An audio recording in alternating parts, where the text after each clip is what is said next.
혹시 평소에 치매 예방과 눈 건강을 위해 여러 가지 영양제를 챙겨 먹고 있진 않으신가요? 혹시나 그런 분들을 위해 제가 괜히 아깝게 돈 쓰지 마시라고 아주 간단한 방법 하나 알려드립니다.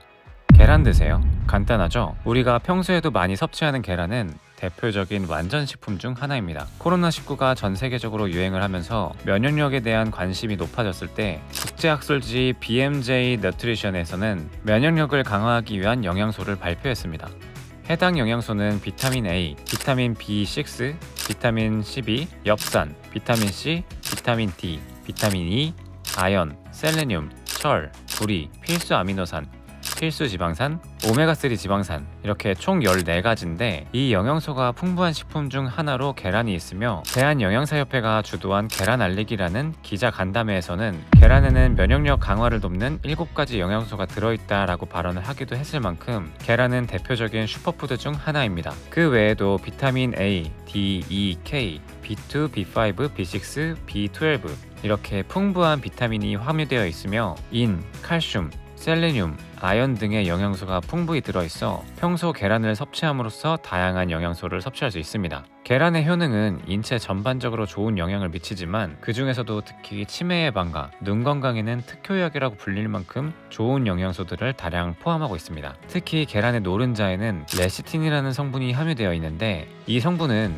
우리 뇌에서 수분을 제외한 나머지 구성 성분 가운데 약 30% 정도를 차지하고 있습니다. 하지만 이 레시틴이라는 성분은 체내에서 거의 합성되지 않아 꼭 영양소로 보충을 해줘야 되는데 대표적인 식품이 바로 계란입니다. 또한 계란에는 비타민 B의 복합체인 콜린이라는 성분이 함유되어 있는데 이 콜린이라는 성분은 뇌 신경물질 중 하나인 아세틸콜린을 만드는 성분 중 하나입니다. 뇌의 신경물질인 아세틸콜린은 흥분을 억제하고 수면을 유도하며 집중력을 높이는 역할을 합니다. 이러한 아세틸콜린을 만드는 성분이 바로 콜린이고 아세틸콜린을 만드는 콜린 성분을 제공해주는 게 앞서 말했던 레시틴의 역할이기도 합니다. 계란을 섭취하면 레시틴이라는 성분이 콜린 성분을 만들도록 돕고 또 콜린 성분이 아세틸콜린이라는 신경 전달 물질을 합성함으로써 뇌의 기능을 활성화시키는 역할을 하게 됩니다. 따라서 하루에 계란을 2개 이상 섭취하면 기억력 향상과 뇌 기능을 활성화하여 치매 예방에 큰 도움을 줍니다. 그런데 계란은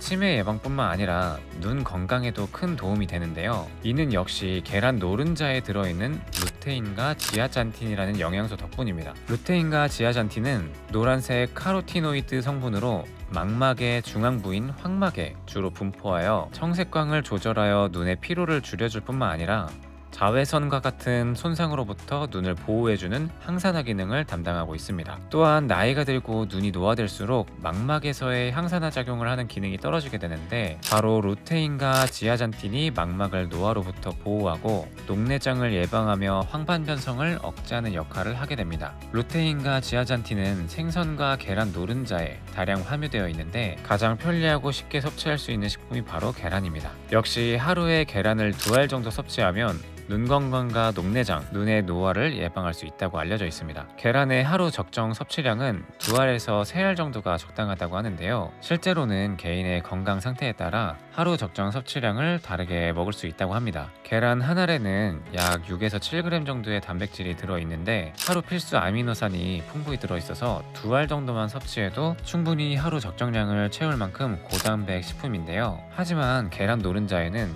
콜레스테롤 역시 다량 함유되어 있습니다. 달걀 속 콜레스테롤에 대해 학계에서는 고밀도 지단백이라고 하는 HDL 콜레스테롤이 들어가 있어 비교적 안심하고 섭취해도 된다는 입장과 콜레스테롤은 종류에 관계없이 다량 섭취할 경우 심혈관계 질환을 유발할 가능성이 높다는 입장이 대립하고 있습니다. 양쪽의 입장이 대립하고 있는 가운데 어느 쪽이 과연 맞는 입장일까요? 일단 건강한 성인의 경우 콜레스테롤을 조금 과다 섭취하더라도 외부로 배출할 수 있고 앞서 말씀드렸던 계란의 레시틴이라는 성분이 콜레스테롤의 흡수를 방해하여 계란은 비교적 콜레스테롤로부터 안전하다고 볼 수 있습니다. 실제로 A라는 그룹에서는 3개월 동안 일주일에 노른자를 포함한 계란 12알 이상을 섭취하게 됐고 B라는 그룹에서는 3개월 동안 일주일에 노른자를 포함한 계란 2알을 섭취하도록 했을 때 3개월이 지난 후 A와 B그룹 두 그룹의 콜레스테롤 수치와 혈압, 혈당 수치 등에 큰 변화가 없는 것이 확인되었습니다. 그 후 또 3개월, 총 6개월이 지났을 때에도 큰 변화가 없는 것을 보아 건강한 성인이라면 노른자 섭취량에 제한을 두지는 않아도 된다고 하는 것이 현재의 입장입니다. 하지만 고지혈증 환자, 신장이나 간 기능이 떨어져 복수 현상이 있거나 임산부, 어린이의 경우에는 너무 과도하게 계란을 섭취하는 것을 자제해야 됩니다. 어린이와 임산부는 하루 한 알에서 두 알, 고지혈증 환자의 경우 일주일에 두 알 정도가 적당하다고 하니 본인의 건강 상태에 맞춰 계란의 섭취량을 조절하면 좋을 것 같습니다. 오늘 준비한 정보는 여기까지입니다. 다음에는 더 유익한 영상으로 찾아오도록 하겠습니다. 감사합니다.